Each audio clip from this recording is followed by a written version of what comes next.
केवळ नाशिक जिल्ह्यात उत्पन्न होतो।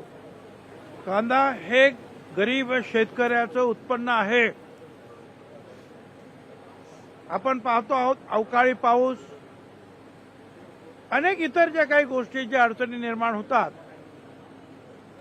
त्या सुद्धा या कांद्याच्या विक्रीला जो आहे अडथळा निर्माण करतात। भाव त्याच्यामुळे पडून जातात, नुकसान होतं शेतकऱ्यांचं।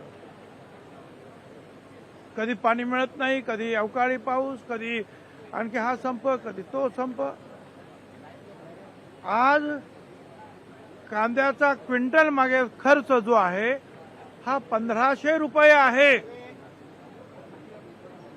मी तिथं सांगितलं की प्रधानमंत्र्यांनी सांगितलं की दुगुना पैसा मिलना चाहिए, फायदा झाला पाहिजे 100%। म्हणजे 1500 असेल तर 3000 रुपये तरी त्याला मिळाले पाहिजे। मी त्या ठिकाणी सांगितलं की 1500 असेल। लोकशाही मराठी ऐका, पहा, जागरूक रहा।